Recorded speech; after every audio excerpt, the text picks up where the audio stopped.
Pero bueno, ya esto sería lo que pasa en masas, que es donde se ioniza la materia, ¿sí? Y fíjense entonces que así como se ionizaban las moléculas, también se pueden ionizar los átomos. Bueno, esto ya lo saben de química general también. Cuando le decían, el átomo ganaba un electrón, perdía un electrón. Que pierda un electrón es esto.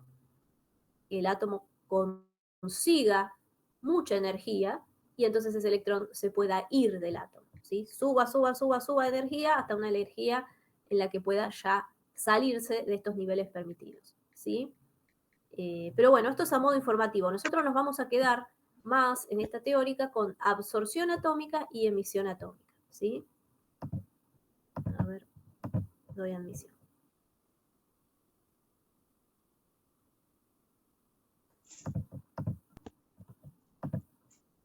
Bueno, y acá fíjense que ya notan que en el siglo XIX se había encontrado que al pulverizar cada metal a la llama, nos daba un color distinto. Vieron que las llamas tienen colores. De hecho, cuando nosotros vemos la llamita, que cuando calentamos la pava, el que tiene hornalla todavía con gas, ¿no? Porque ahora ya es todo eléctrico en muchos casos. Pero bueno, cuando uno, o también cuando mirás la llama del mechero, ¿sí? ¿Qué colores se ven en la llama del mechero o en la llama de la cocina? Naranja, ¿Qué opinan? azul. Claro, se ve como un naranja y un azul, ¿no? Y bueno, eso es porque tanto los gases como los metales de los que está hecho la hornalla y todo el sistema de calefacción están dando una luz en particular, ¿sí? Que puede ser una combinación. En general el amarillo es por el sodio, el naranjado ese que aparece, es por el sodio, ¿sí? Acá está como medio oscurito, pero es más naranja amarillento, como ese, ¿sí? Y sodio hay en todos lados, así que en cualquier metal que tengamos seguramente va a haber restos de sodio, más si estamos en la cocina que se usa agua, y en el agua hay mucho sodio, ¿sí? Así que siempre van a ver en general en todos los espectros así gaseosos se ve esa línea del sodio, ¿sí? Eh, y bueno, es lo que hablábamos antes, ¿no? Lo que acá nos poníamos teóricos y pensábamos y decimos que cada átomo tiene distinta estructura de niveles energéticos, entonces la energía de cada uno va a ser distinta. Y bueno, y entonces como la energía que puede absorber cada uno va a ser distinta, van a dar distintos colores, ¿sí? Fíjense cómo esto ya en el siglo XIX, ellos pulverizaban una solución de litio a la llama y veían que se volvía roja.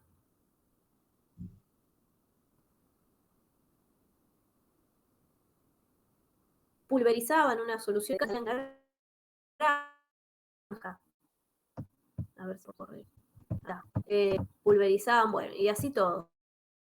Cobre y se ve verde, ¿sí?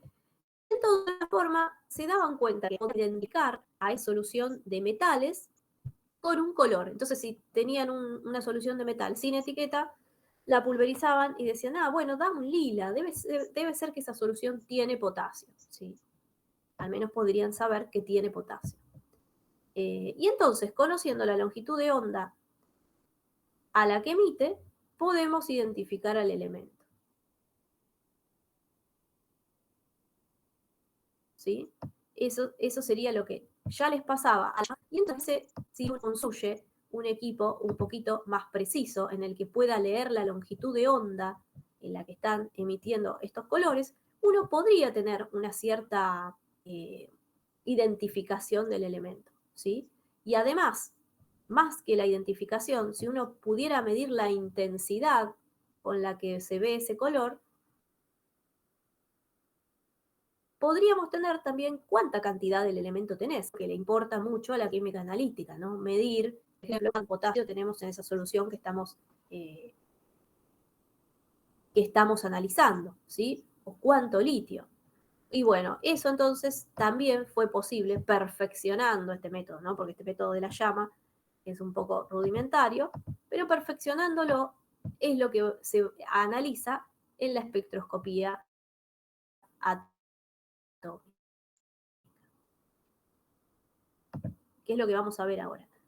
Del siglo XIX nos vamos al siglo XX Y entonces siempre hay algún químico analítico que junto con su amigo ingeniero dice, vamos a tratar de diseñar un equipo para poder aprovechar este fenómeno.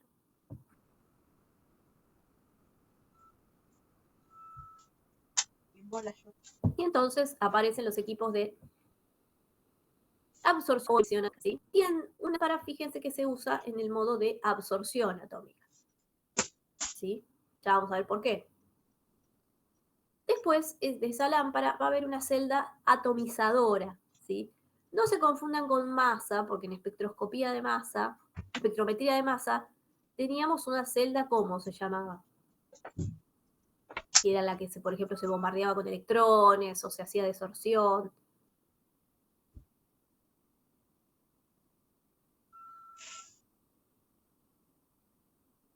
¿En una celda de qué? Así que uno después del parcial se todo, porque hace lugar para otras materias. De ionización. ¿Cómo? De ionización. Ahí está, bien. Bien, Agustín. Celda de ionización, ¿sí? Pero igual lo leí. Fíjate que no buscaste. Bueno, está muy bien, pero al menos lo tenías ahí. Gracias, Agustín. Entonces, fíjense que en masa era celda de ionización. ¿Recuerdan que ahí eran necesarias las cargas? Acá no. Acá queremos atomizar. Queremos llevarlos al estado atómico, ¿sí? Sí, van a ver que algunos de los átomos se van a atomizar. Pero nosotros queremos, lo que nos impone es tener a los átomos en estado neutro. ¿Sí? Ahora sí va a ver los átomos en estado neutro, ¿no? Como en masa, que si no eran cargados, el analizador no los podía analizar. Acá sí. Entonces, por eso no se confundan y la celda se llama atomizadora, ¿sí? Después un monocromador o retro, que es la longitud de onda de la transición en estudio.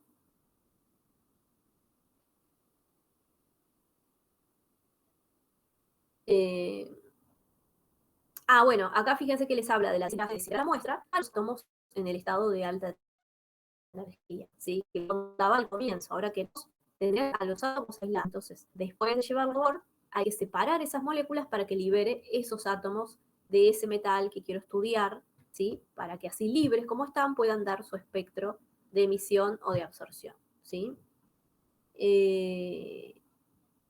Y bueno, después, como siempre, tenemos un detector que mide la intensidad de radiación emitida por la muestra. ¿Sí? Se prueba una razón entre la radiación que absorbe, va a estar tubo multiplicador para darle al que ver cómo es el equipo electrónico para transformar la luz que está midiendo en mi atomito, llevarla a una buena señal, por eso lo pongo en fotomultiplicadores, para que esa señal se amplíe y se pueda ver entonces la señal obtenida, ¿sí? Y obviamente eso en general está conectado con un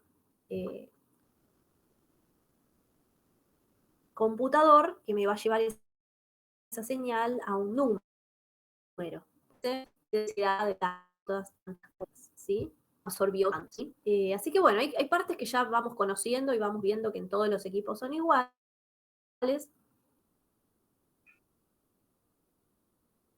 Pero fíjense que el tratamiento del analito siempre es así, ¿sí? Y cómo se realiza. Bueno, un poquito la lámpara. Fíjense que dice que la lámpara se usa en el modo absorción, porque para que el átomo absorba una determinada longitud de onda, yo le tengo que dar luz.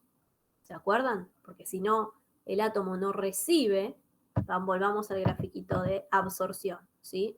Para que el átomo llegue a un estado excitado, o sea, un electrón de un nivel bajo suba, necesita energía, ¿sí? Para absorber esa energía y poder subir. Entonces, esa energía, ¿de dónde la va a sacar? Y bueno, de la lámpara, ¿sí? Entonces, la lámpara le va a dar esa energía particular. Ahora vamos a ver cómo se diseña la lámpara para que tome esa energía que yo quiero, el átomo, y entonces puede analizar este salto de absorción y no otro, ¿sí? En cambio, en la emisión, como ya el atomizador le va a dar mucha energía al átomo, ya en la emisión no necesito la lámpara, porque con esta alta energía que ya le voy a dar al átomo para que se atomice, ya los electrones, se me fue. Ya los electrones en general suben todos a estados de muy alta energía, y entonces cuando esos electrones decaen, ellos mismos son los que liberan esa energía, y entonces ahí yo voy a tener la emisión y voy a poder analizar la emisión de cada uno de los átomos, ¿sí? Pero para la absorción no me queda otra que yo darle la luz en la cual me interesa que el átomo absorba, ¿sí? Bueno, vamos a hablar ahora de los atomizadores, esta celda que está acá. Hay de dos tipos, continuos y discretos, ¿sí? Acá la verdad que se los resumo así como muy sencillo, pero bueno, esto tiene que ver con nuestro ingreso de equipo, ¿sí? Continuos dan una continua a lo largo del tiempo. Imagínense un tiempito. El átomo absorbe, está un tiempito ahí y decae, ¿sí? Entonces, si yo pongo un poquito de muestra, la muestra se ioniza, me da esa señal, al ratito va a decaer eso, ¿sí? A veces uno necesita que esa señal se mantenga en el tiempo, entonces, bueno, utiliza un atomizador continuo, que está todo el tiempo ingresando un poquito de muestra y llevándolo a esa señal continua. Pero por ahí no, yo quiero saber cuándo entró la muestra y cuándo salió, entonces uso un atomizador discreto. Entonces la muestra se introduce en porciones, queda en una señal determinada y cuando la muestra se consumió, decae, ¿sí?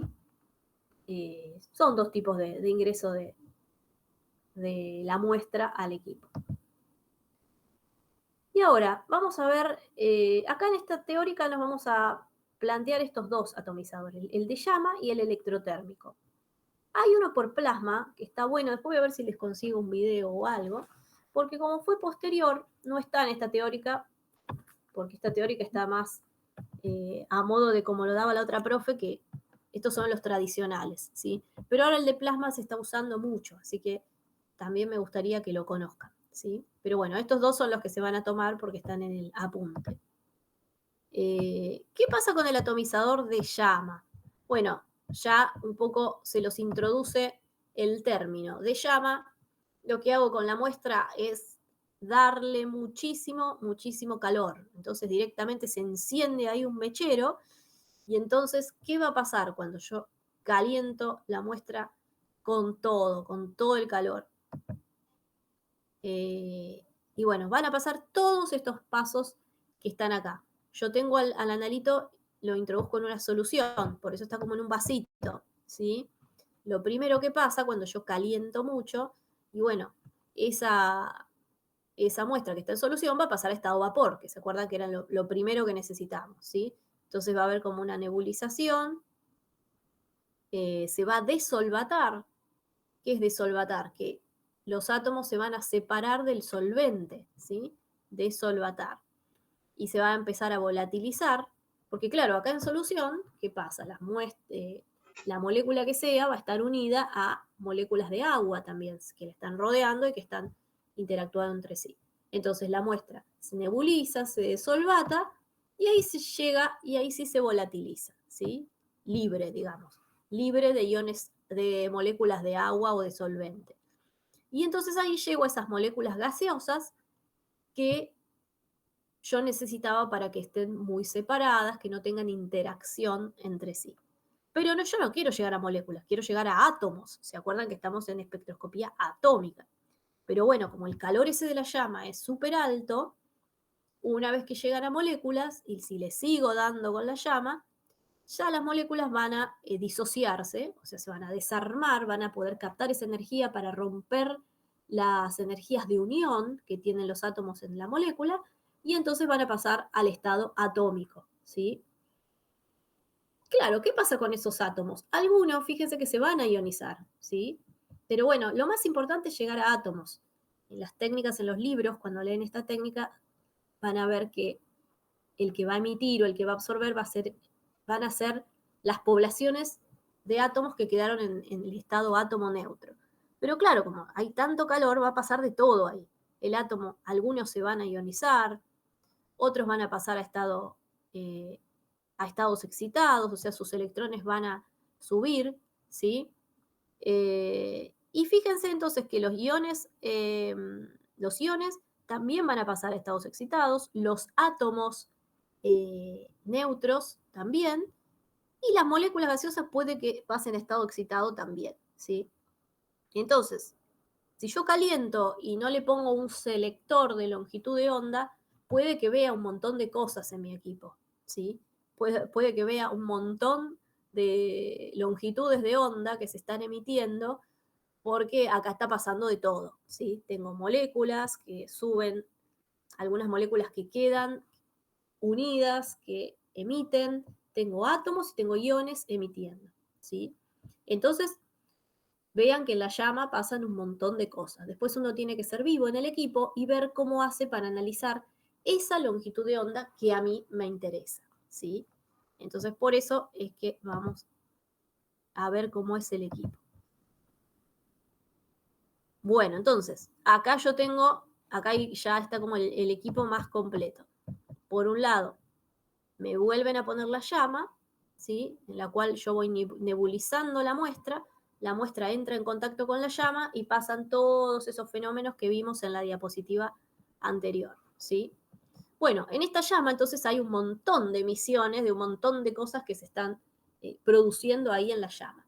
Por eso entonces yo tengo que tener un monocromador, ¿sí? O un prisma o una red de difracción para seleccionar esa longitud de onda que yo quiero estudiar en mi muestra. Póngale que yo acá tengo, no sé, un alimento que lo disolví en agua y quiero analizar la cantidad de manganeso que tiene, ¿sí? Entonces yo lo que voy a hacer de todas estas longitudes de onda que se van a producir, con el monocromador, voy a seleccionar la longitud de onda a la que yo sé que el manganeso emite en su mayoría. Acá no tengo el manganeso, pero imagínense que hay una longitud de onda que es la que hay varias. Cada uno de estos metales emiten varias longitudes de onda. Pero hay una longitud de onda en la que emite con buena intensidad. Entonces yo voy a seleccionar esa longitud de onda correspondiente al manganeso, acá en el monocromador, y entonces voy a poder estudiar esa longitud de onda que identifica a ese átomo, ¿sí? Y así es, entonces, como de una muestra muy compleja, yo puedo analizar, por ejemplo, determinado metal que está en esa muestra, ¿sí? Fíjense qué interesante que es esto, y cómo con un equipito, con un método simple, el equipo no es simple, pero con un método simple, puedo llegar a estudiar un tipo de metal de toda una muestra, ¿sí?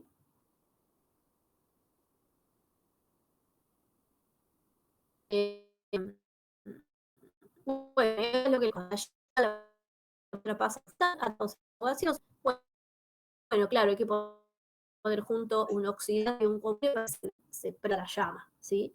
Este proceso de atomización es relativamente lento comparado con el electrotérmico. ¿Por qué? Porque acá hay que nebulizar y esperar que a la llama le pase todo lo que dijimos. Separarse del solvente, llegar a un estado molecular gaseoso, que la molécula se separe y recién ahí me va a dar la señal, ¿sí?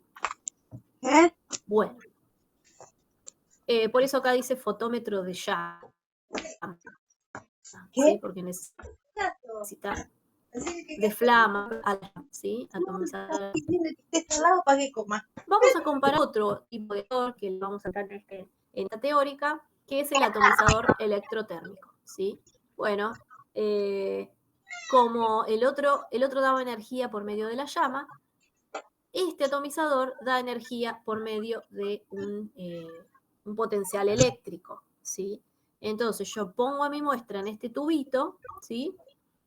Y le doy electricidad. Una corriente eléctrica muy alta, un alto voltaje, ¿sí? Por medio de una corriente, elevo la temperatura generando el estado atómico, ¿sí? Pero antes de darle esa corriente eléctrica, lo que yo hago es hacer como pasos, ¿sí? Lo mismo que pasaba en la llama, pero más ordenado. Digo, primero lo voy a calentar a una temperatura más baja, ¿sí? Para que se evapore el solvente. Y entonces me queda solo el analito que yo quiero estudiar, ¿sí? con los componentes que tenga ese analito.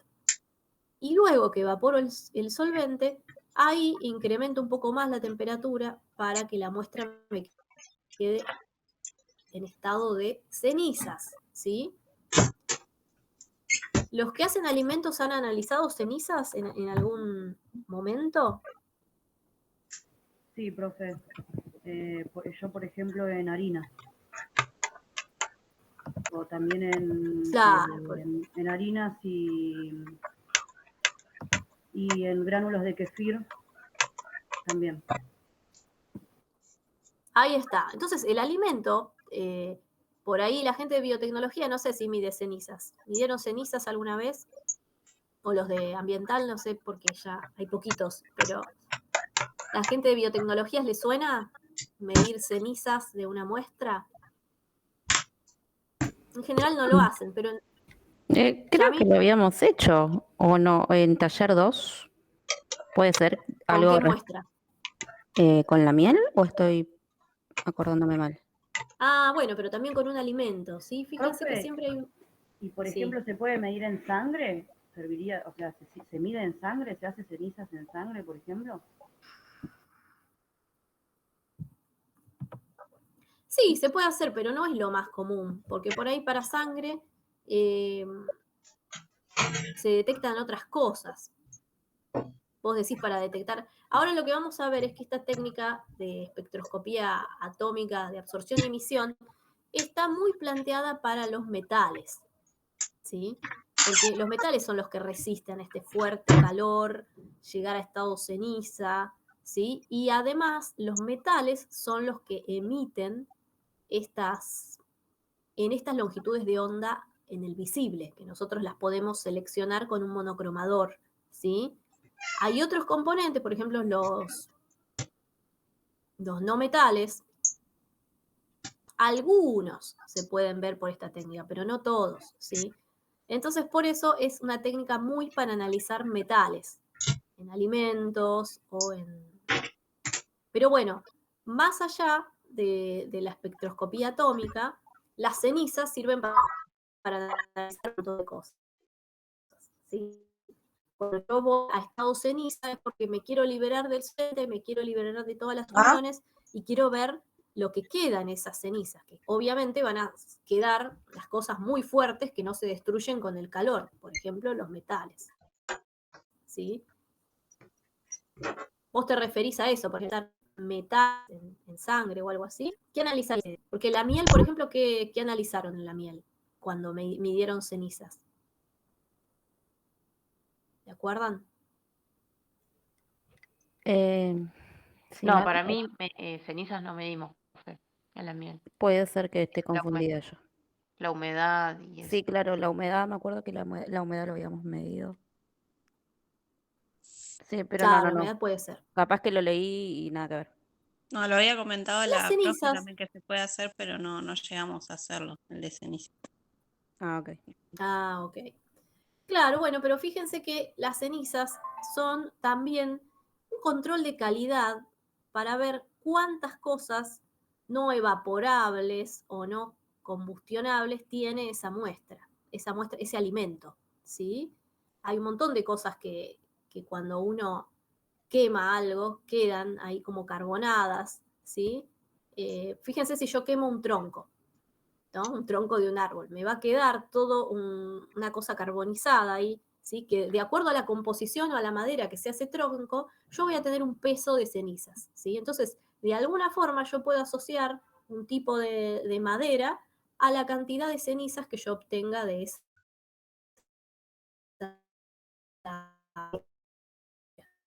¿Sí? Entonces, a veces son un control de qué estructura después de la combustión y la degradación, me queda, entonces lo puedo pesar y lo puedo asociar a cierto tipo de muestra. ¿Sí? Si veo que en mi muestra me quedan muchas más cenizas de las que tendrían que quedar, digo, ¿qué está pasando con este alimento? ¿Sí? Le están poniendo de más alguna cosa que no tiene que tener. ¿Sí? Entonces, bueno, por eso es como una forma rápida de hacer otro control de calidad y estudiar las cosas que quedan después de la combustión. ¿Sí? Pero bueno, por eso les digo que cenizas sirve mucho para control de calidad de muestras complejas. Pero acá en espectroscopía atómica, yo uso esto de tener las cenizas para desarmar todas las moléculas, volatilizar todo el solvente, que me quede sequito, lo último, y ahí sí, en las cenizas, lo bueno es que se conservan los metales, ¿sí?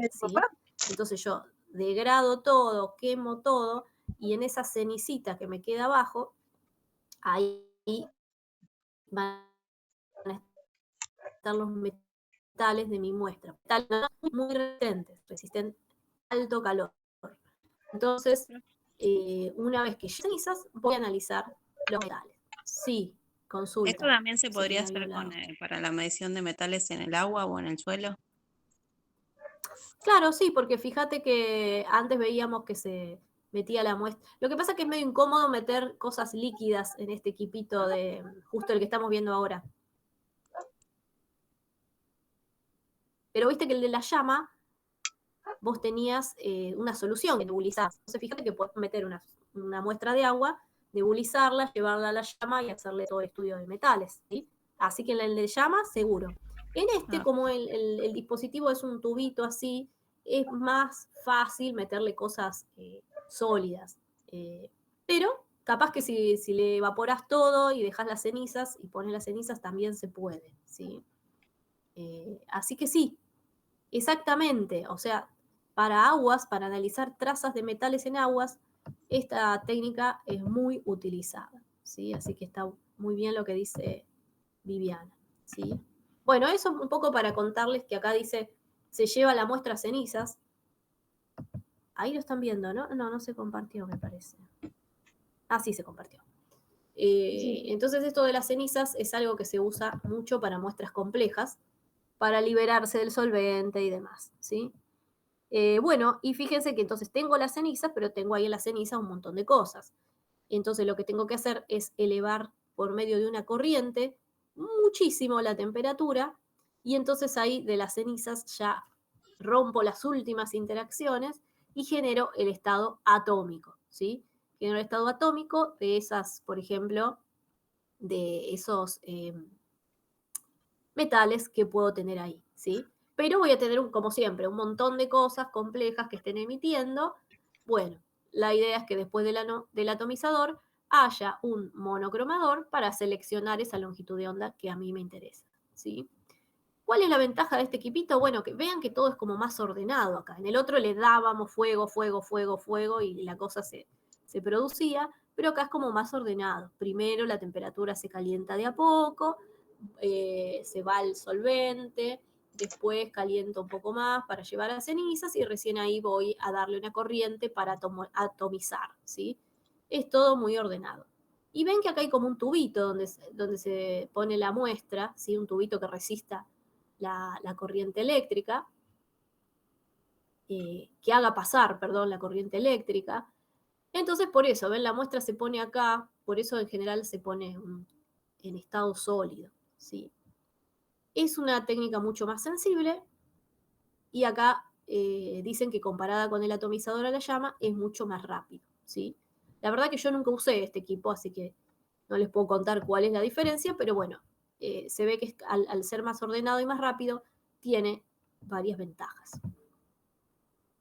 Bueno, y fíjense acá que esto es lo que vemos de un espectro de absorción. Por ejemplo, acá tenemos el espectro en todas las longitudes de ondas del visible de, por ejemplo, del sodio, ¿sí? El espectro de absorción y el espectro de emisión.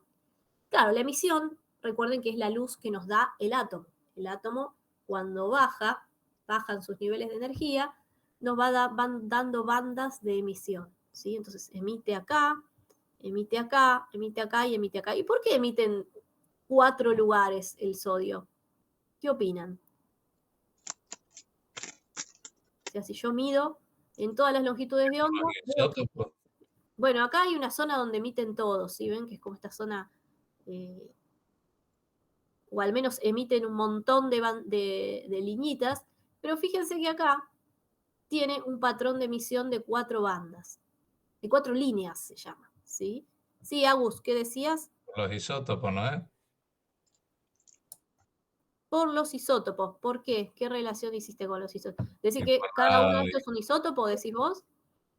No sé, porque si dice que es el mismo átomo, pero capaz que uno pesa más que el otro, No, entonces... pero acordate que esto no es peso, ¿eh? Esto es Ah, longitud de onda, que tiene que ver con qué la longitud de onda, con la energía que puede. entonces, ¿qué es la carga?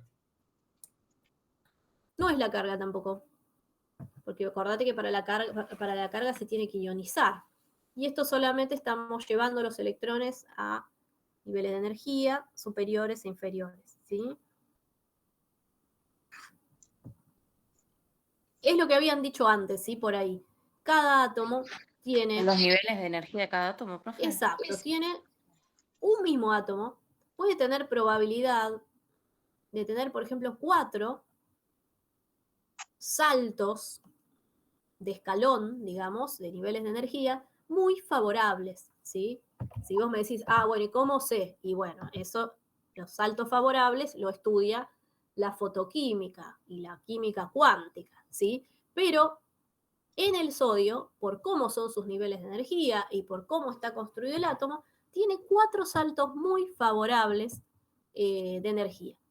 Y entonces cuando yo le dé energía, va a subir a este nivel, a este, a este, a este, y cuando libere esa energía, me va a dar estas 4 bandas principales. Que en realidad no son 4, ¿sí? Si veo todo el espectro del sodio, estas 4 bandas son muy intensas, y acá hay como hay casi una bandita que se forma. Significa que hay un montón de energías muy cercanas que se están emitiendo, ¿sí? ¿Cómo veo eso en absorción? Bueno, al revés. Cuando uno mira absorción, uno le da luz blanca al átomo, por eso uno ve todos los colores, pero esos que el átomo capta se ven en negro, porque son donde el sodio está absorbiendo, se está llevando esa energía para subir de nivel, ¿sí? Entonces vean que son complementarias. Las energías que el sodio absorbe en absorción, cuando baja de nivel y vuelve al estado basal, emite en esas energías en el espectro de emisión, ¿sí? Y vean que los patrones son distintos. Por ejemplo, el sodio está emitiendo en la línea del 500, acá dice 600, no sé, 590. Y vean que el nitrógeno emite en esta línea del 600. El hidrógeno, por ejemplo, puedo estudiarlo en esta línea del 520, ¿sí? Y el oxígeno puedo estudiarlo en esta línea del 540, ¿sí?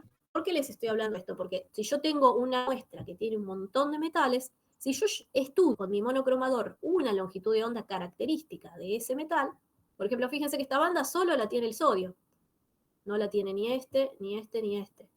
Entonces, si yo estoy estudiando aguas o algo, digo, bueno, elijo una banda particular del sodio. Obviamente tengo que estudiar una banda intensa, no voy a estudiar esta que capaz que es muy clarita, ¿sí? Eso, bueno, uno lo tiene en bibliografía. Entonces, estudias una longitud de onda particular que sabes que es una emisión que la da ese átomo, que es propia de ese átomo, y entonces, de esa forma, con la intensidad de esta banda, estudias cuánto sodio tenés en la muestra, ¿sí? Pero bueno, ¿quedó claro lo que es un espectro de absorción y un espectro de emisión? ¿Y por qué son distintos el del sodio y el del nitrógeno? ¿Sí? El que por ahí todavía no le queda muy claro esto, busque, que hay un montón de imágenes en internet y les muestran los niveles de energía y cómo si cambian los niveles de energía, cambian los patrones de emisión y por supuesto el de absorción porque es el complementario. ¿Sí? Así que bueno, eso es un poquito también lo que resume acá, ¿sí? Un elemento atomizado va a absorber luz de una longitud de onda característica, ¿sí? O sea, cada uno va a absorber en la luz que le corresponda según cómo sean sus niveles de energía, elevándola a un estado excitado. esta técnica, la absorción, claro, acá habla solo de la absorción, pero también les dan el patrón de emisión, ¿sí? Y como les decía antes, la técnica de absorción requiere una lámpara que emita en esa frecuencia característica. Esperen que entró alguien. Ahí está. La energía proporcional a la cantidad de elementos, la absorción se usa como cuantitativo. Por supuesto, siempre hay que calibrar, ¿no? La señal versus estándares de cantidad conocida, ¿sí? Para poder decir esa intensidad corresponde a qué cantidad de cierto metal, ¿sí? Así que como siempre, esto yo se los cuento rápido, pero uno tendría que hacer una curva de calibración en la que se vea cuánto la absorción corresponde a qué cantidad de sodio, ¿sí? Y así me hago varios patrones, hago una curva de calibración y entonces cuando meto mi incógnita con respecto a esa curva de calibración voy a poder sacar la cantidad, ¿sí? Eso es lo mismo que ustedes ya saben hacer. Bueno, pero en absorción atómica a alguien se le ocurrió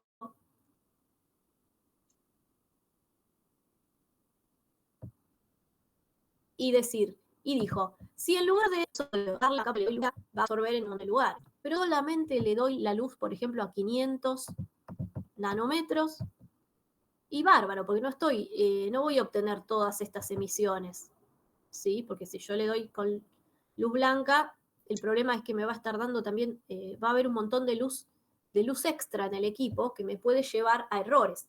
Entonces lo que se le ocurrió a alguien, dice, si yo quiero estudiar el sodio, y quiero estudiar la línea de 500, entonces, ¿por qué no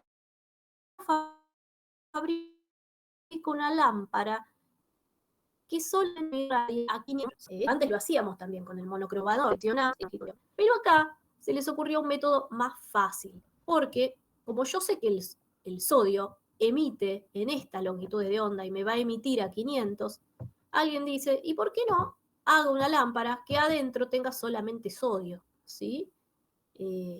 Esas son las lámparas de cátodo hueco, ¿sí? Las lámparas de cátodo hueco, el cátodo o parte central de la lámpara, está realizado con el elemento de interés, ¿sí? Entonces, de alguna forma, ahí construyen que el cátodo tenga sodio, tenga ese metal, ¿sí? Entonces va a generar la frecuencia lumínica justa, que es en la cual yo voy a poder irradiar a mi muestra, y entonces, como tiene sodio, esa lámpara me va a emitir en estas longitudes. Entonces, si en mi muestra yo tengo sodio, justo va a absorber esa luz, ¿sí? No voy a tener tanta luz espuria como si lo irradiara con luz blanca, ¿sí? Entonces, para absorción atómica van a ver que se utiliza esta lámpara de cátodo hueco, ¿sí? Fíjense cuánto ingenio que hay en diseñar un equipo para que la señal sea precisa, justa, no esté gastando luz que no se utiliza, ¿sí? Se puede dar a señales confusas, ¿sí? Entonces, hay una lámpara de este tipo para cada elemento atómico que se quiera medir, ¿sí? Bueno, y acá les cuento la espectroscopía de emisión atómica, les vuelvo a poner el mismo gráfico porque tenía tanto absorción como emisión, pero ¿qué pasa en la emisión atómica? Es al revés, yo ya tengo al átomo excitado, y entonces lo que va a pasar es directamente ese átomo emite luz y emite en las longitudes de onda características, ¿sí? Cuando vuelve al estado base. De esas longitudes de onda se elige una que caracteriza el elemento, con un monocromador, acá sí, ¿sí? Y acá también lo que nos cuentan es que la llama no es una buena fuente de excitación para la emisión atómica. Se puede hacer, pero en general, para poder llevar a los átomos y que no una buena señal para emisión atómica, se usa fuentes más calientes, o sea, de más energía.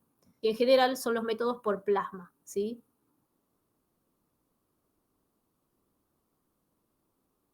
ISP o MP, ¿sí? Siempre la P es de plasma.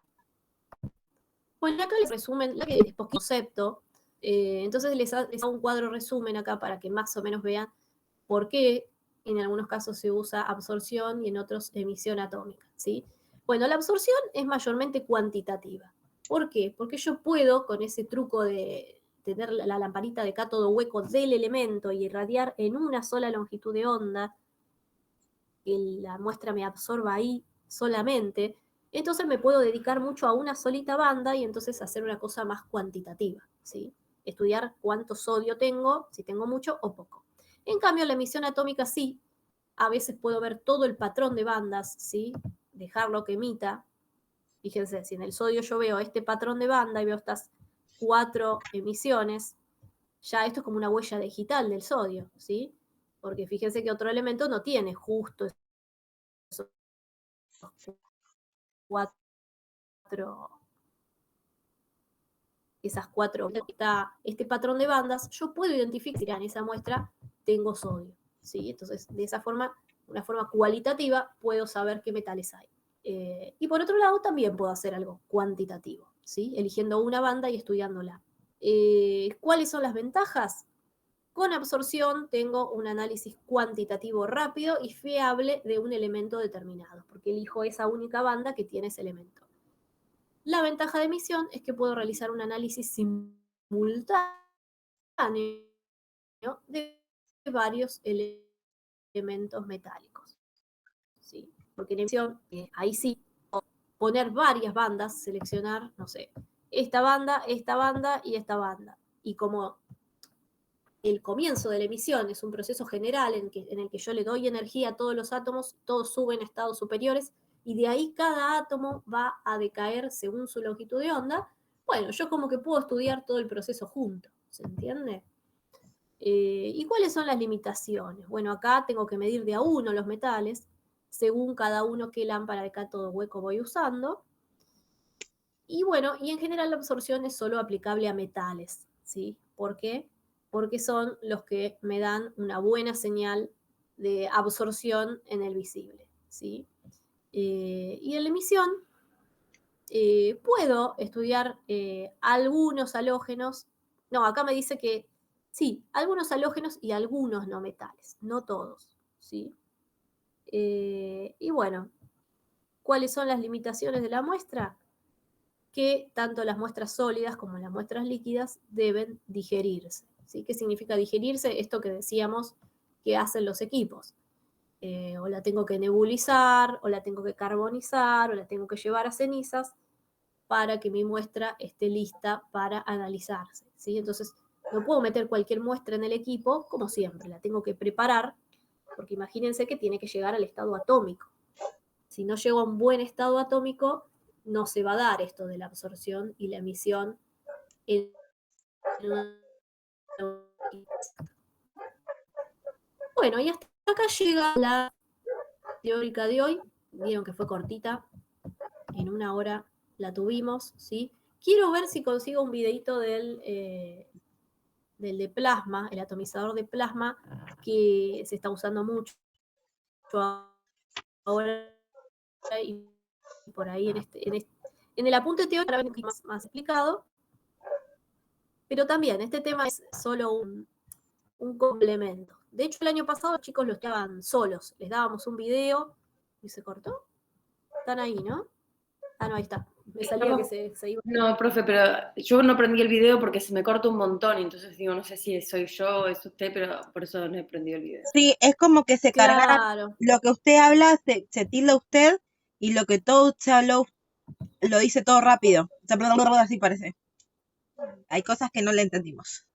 Claro, bueno, ahí apagué la cámara a ver si ayuda un poco más, ¿sí? Ahí se escucha No, mejor. lo que les decía... Ok, claro, ahí me están avisando por Telegram que se cortó un poco, ¿sí? A algunos se le debe estar cortando. Sí, yo creo que con estos días de así feos,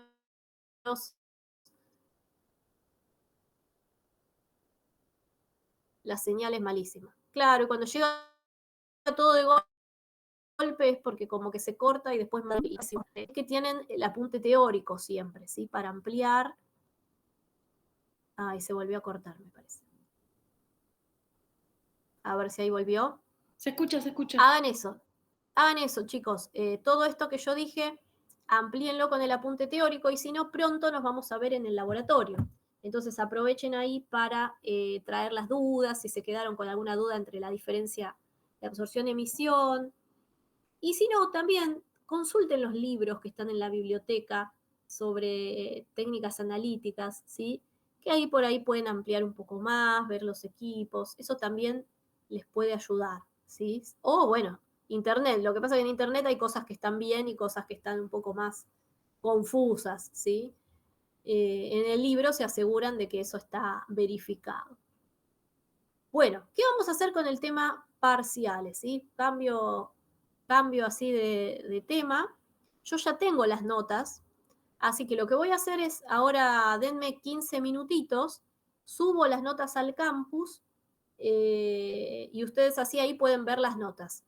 Si a alguno le parece que quiere revisar o quiere saber qué nota tiene, calculen que a las 10:30 nos volvemos a conectar por este mismo link y voy a estar,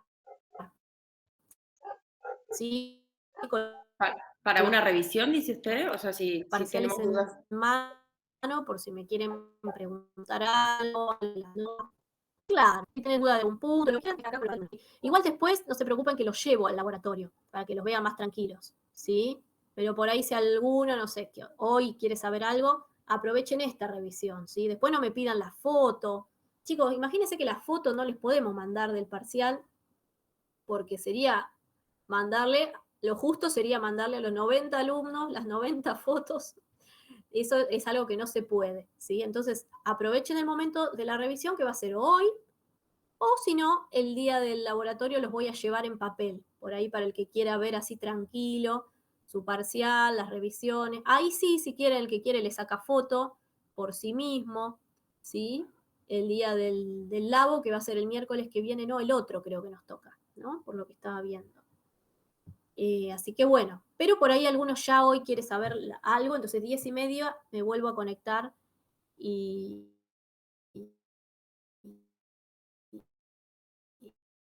Buenísimo.